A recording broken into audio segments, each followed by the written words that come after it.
हमारे आसपास बहुत सारे ऐसे पौधे हैं जिनका तांत्रिक क्रियाओं में या फिर टोने टोटके में प्रयोग होता है। लेकिन आज हम जिस पौधे के बारे में बताएंगे, ये पौधा मनोकामनाओं की पूर्ति करने वाला पौधा है।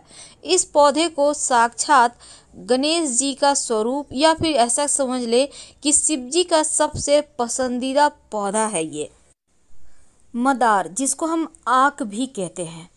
मदार के पत्ते, मदार के पुष्प और जड़, यहाँ तक कि मदार के दूध से भी वशीकरण होता है। आज हम आपको 3 प्रयोग बताएंगे जिससे आप शत्रु पर आप ये प्रयोग कर सकते हैं। शत्रु शांत हो जाएगा, वो बस में हो जाएगा। प्रेमी प्रेमिका लव रिलेशनशिप में परेशानी है या फिर वैवाहिक जीवन में समस्या है तो भी इसका वशीकरण कर सकते हैं। पूरी तरह से सात्विक है, इसमें किसी को हानि नहीं होगा। और तीसरा, अगर नौकरी व्यापार में परेशानी है तो भी आप वशीकरण कर सकते हैं। देखिए, मदार के पत्ते से वशीकरण करना बहुत आसान है। सामान्यतः आप ये कह सकते हैं आक का पौधा आपको हर जगह मिल जाएगा, लेकिन जो सफ़ेद वाला आक का पौधा है जिसको मदार कहते हैं, ये सबसे ज़्यादा इसका ही असर होता है जब आप किसी तरह का कोई टोना टोटका प्रयोग करते हैं। तो आप पहले ही देख लें कि वैसे तो रोड साइड मिल जाएगा आपको ये पेड़, तो पहले ही आप ढूंढ के रखें कि ये पेड़ सफ़ेद आक का कहाँ पे है, फिर आपको ये प्रयोग करना है। और जब भी आप प्रयोग करें तो पहले जाकर निमंत्रण दे आए आक के पौधे के पास। कैसे देंगे? आप एक सुपारी, एक सिक्का और थोड़ा सा जल लेकर जाएं, किसी बोतल में भी ले जा सकते हैं, और पेड़ के पास जल अर्पित करें जड़ में, और फिर यहाँ पर सुपारी और जो सिक्का है उसको रख दें और उनसे बोलें, अपना परिचय दें, आप कौन हैं, आपके पिता का नाम क्या है, आप किस प्रयोजन से उनके पास आए हैं, और फिर उनको प्रणाम करके आप घर आ जाइए और अगले दिन आप प्रयोग करें। इस बात का ध्यान रखिएगा। तो चलिए देखिए, अब हम एक छोटा सा प्रयोग आपको बताएंगे। कई बार क्या होता है ना, आंकड़े या मदार का जो प्रयोग है कई प्रकार की तांत्रिक क्रियाओं के लिए किया जाता है।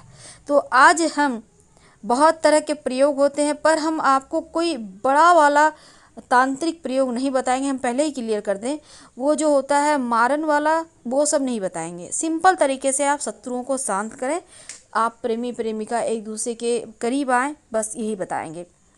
तो चलिए हम जानते हैं, एक बात जान लें कि जिस घर में, घर के बाहर, बाउंड्री वॉल के बाहर मदार का आक का पौधा होता है, उस घर में कभी भी किसी की नज़र दोष नहीं लगती, नकारात्मक शक्तियाँ प्रवेश नहीं करती।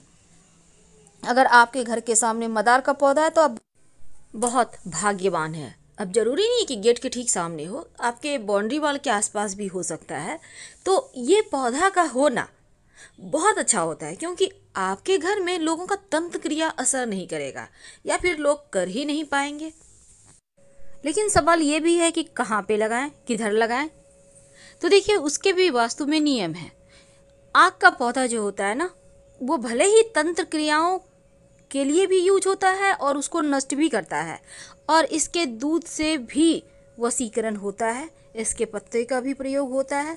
तो चलिए आज हम बहुत सारी बातें करेंगे, लेकिन एक बात खास, मदार का पौधा जब भी लगाएं, घर के मुख्य दरवाजे के बाहर दाहिने तरफ। एक और बात, जब भी आप कोई टोना टोटका करते हैं तो शनिवार को ज़्यादा अच्छा रहेगा करना। और पहली बात, आपको शुक्रवार के दिन ही निमंत्रण देकर आना होगा। आपको एक दिन पहले निमंत्रण जरूर देना चाहिए ताकि आपकी मन्नत वो सुने, विनती सुने। अब जैसे आप किसी को बुलाने जाते हैं तो पहले से फ़ोन कर देते हैं, ठीक उसी प्रकार। तो सवाल ये है कि आप उनको निमंत्रण कैसे देंगे। देखिए, एक दिन पहले आप जाइएगा, 1 लोटा जल, एक सुपारी, एक सिक्का लेकर जल अर्पित कर दें पेड़ की जड़ में। और कभी भी कर सकते हैं, सुबह से शाम तक, जरूरी नहीं है कि भूखे रहना, आप खा पी के भी कर सकते हैं। उसके बाद सिक्का और सुपारी उनके पास रख दें, जड़ के पास, और उनसे हाथ जोड़कर प्रार्थना करें, अपना परिचय दें, आप कौन हैं, आप किनके बच्चे हैं, क्यों आए हैं, और उनसे कहिए कि के साथ। तो सबसे पहले तो आप पहले से निमंत्रण दे के रखिए मदार के पेड़ को, आक के पौधे को। अब इसके बाद आप अगले दिन जाइए और जाकर आपको मदार का सिर्फ पुष्प नहीं तोड़ना, बल्कि जो पुष्प है और उसके साथ जो पत्ते हैं, नए नए जब पुष्प निकलते हैं तो पत्ते उसके साथ बहुत अच्छे से टच किए हुए होते हैं। तो आपको, या बड़े भी खिले हुए पुष्प हैं तो कोई बात नहीं, बस ये कोशिश करना है कि पत्ते भी आपको लेकर आना है। अब इसको लाकर आप, पत्ते और पुष्प लगा हुआ ही रहे, टूटे, उसको तोड़ना नहीं है। अब लाकर हनुमान जी के मंदिर में जाइए। अब हनुमान जी के जो चरणों में सिंदूर होता है, आप उसको थोड़ा सा उंगली से लें और लेकर अपने और उस व्यक्ति का नाम लिखें जिसके साथ आपको रिश्ते बेहतर करने हैं। यानी आप लव का भी नाम लिख सकते हैं यहाँ पर और जीवन साथी का भी नाम लिख सकते हैं। जिसको भी बस में करना चाहते हैं उसका नाम लिखिए हनुमान जी के चरणों के सिंदूर से। अब इसके बाद मौली धागा के द्वारा दोनों जो आपके जो पत्ते हैं ना, पुष्प को अंदर रखना है और पत्ते चारों तरफ से उसको कवर करके मौली धागा के सहारे बांध दे और जो लिखिएगा वो पत्ते पर लिखना है। वशीकरण हो जाता है और ये प्रचंड वशीकरण है। इसको करने के बाद आप कहीं मिट्टी में दबा दें, पीछे मुड़कर मत देखिएगा, कभी भी खाली नहीं जाएगा।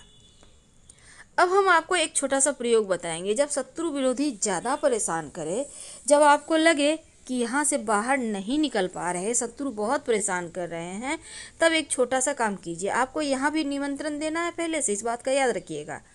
अब आपको ये प्रयोग देखिए, जिसको जो शत्रु है उसी के ऊपर कीजिएगा। आपको सफ़ेद सफ़ेद वाला आक का पौधा है वहाँ पर आप जाइए। अब पत्ते तोड़िए पौधे के और पत्ते से जो दूध निकलता है उस दूध से आक के पत्ते पर शत्रु का नाम लिखिए। यानी कि आक के पत्ते पर, मदार के पत्ते पर ही मदार के दूध से शत्रु का नाम लिखें और फिर इस पत्ते को वहीं पर ज़मीन के अंदर पेड़ के पास ही गड्ढा करके दबा दें और मिट्टी ढक दें। शत्रु बस में हो जाएगा, शत्रु शांत हो जाएगा और आप फिर परेशान नहीं होंगे। वैसे ये प्रयोग एक ही बार में काम करता है। संभव हो तो जैसे ग्रहण होता है, पूर्णिमा है, अमावस्या है, शनिवार है, इन सभी दिनों में अगर ये प्रयोग करें तो वो ज़्यादा असर करेंगे, जल्दी अपना असर दिखाएंगे। ज्योतिष के अंदर यहाँ तक माना जाता है कि अगर आप मदार की जड़ को ताबीज के अंदर रखकर, यानी सफ़ेद मदार की जड़ ताबीज के अंदर रखकर काले धागे में बांधकर गले में या बाह में धारण करें तो आप पर कोई कितना बड़ा भी तांत्रिक प्रयोग किया होगा वो समाप्त हो जाएगा। तो अगर आपको भी लगता है आपके घर के आसपास किसी ने कुछ किया है तो ये प्रयोग कर सकते हैं और 1 महीना के बाद मिट्टी में दबा दें। तो चलिए सबसे अंत में एक खास उपाय। कई बार क्या होता है, आपके ऑफिस में, आपके व्यवसाय स्थल पर लोग बहुत परेशान करते हैं, कई बार घर में भी लोग परेशान करते हैं। तो ऐसे में एक छोटा सा काम कीजिए। आक के मदार के पत्ते से भी वशीकरण होता है, लोग परेशान नहीं करेंगे। तो आपको मदार के पेड़ की जड़ किसी भी शनिवार के दिन थोड़ा सा तोड़ कर ले आइए, लेकिन पहले शुक्रवार की शाम निमंत्रण दे आइएगा और इसके साथ ही एक पत्ता भी तोड़ कर ले आइए, आक का जड़ थोड़ा सा और एक पत्ता। अब इसको मदार के जो पत्ते हैं और जड़ है इसको ले आइए। अब इनको पीस लीजिए अच्छे से और फिर किसी मदार के पत्ते को धोकर, यानी कि जो जड़ है उसको पीस लिया, अब मदार के पत्ते को धो लीजिए, उसके ऊपर जड़ को थोड़ा सा घी के साथ रखिए। अब इसका आप तिलक कर सकते हैं, जिसके भी सामने जाएंगे वो बस में हो जाएगा। आप चाहें तो मदार के पत्ते भी पीस लें, मदार का जड़, मदार का पत्ता और थोड़ा सा घी मिक्स करके। ये प्रचंड वशीकरण है। आपके नौकरी रोजगार में भी आपको समस्या नहीं आएगी, कोई भी आपके सामने टिक नहीं पाएगा और ये वशीकरण तिलक है। वैसे तो आप वशीकरण के लिए यहाँ पर आप चाहें तो लाजवंती के पौधे का जड़ भी डालकर, पीसकर डालकर आप प्रयोग कर सकते हैं, इससे भी वशीकरण होता है। तो छोटे छोटे प्रयोग हैं पर इसके असर आपको बहुत लंबे समय तक दिखेंगे। अब देखिए, सफ़ेद मदार की जड़ और पत्ते से जो वशीकरण होता है वो कभी खाली नहीं जाता। तो अगर आप एक छोटा सा प्रयोग करें, जैसे कि एक सफ़ेद का मदार का एक पत्ता तोड़कर ले आए और पत्ते को घर के बाहर कोने में दबा दें। जब भी कीजिएगा बस चुप रहना है। अब ये नहीं कि बातचीत कर रहे हैं, प्रयोग कर रहे हैं, बिल्कुल ऐसा ना करें। चुपके से करना होता है टोटका, जैसे कोई टोके नहीं, बातचीत ना करें। और शत्रु वाला आप उपाय जरूर कर लीजिए। बस आक के पौधे के दूध से ही लिखना है आक के पत्ते पर, और आक के पेड़ के नीचे ही मिट्टी में दबा देना है। और जितने शत्रु उतने पत्ते पर लिखिएगा, एक ही पत्ते पर सारे शत्रु का नाम मत लिखिएगा। आपको तो पता है, जब 10 साल पुराना आक का पौधा हो जाता है तो उसकी जड़ में गणेश जी की आकृति बन जाती है। और ऐसा कहीं आपको मिल जाए तो ज़रूर घर ले आइए और विधिवत पूजा आराधना करें। आपके जीवन में धन की कमी कभी नहीं होगी। लेकिन इसी आक के पौधे की जड़ को अगर आप शिवलिंग पर अर्पित कर दें और फिर इस जड़ को जो स्त्री संतान की चाहत रखती है वो अपने कमर में सफ़ेद धागा या लाल धागा में बांध कर पहन ले तो 3 महीने के अंदर गर्भाधान होता है, संतान की प्राप्ति होती है। तो ये प्रयोग वैसे तो आप किसी भी पुष्य नक्षत्र में कर सकते हैं, नहीं तो किसी भी सोमवार को। सारे प्रयोग है। हम फिर मिलेंगे, फिर बातें करेंगे। फिलहाल विदा लेंगे। हर हर महादेव। धन्यवाद।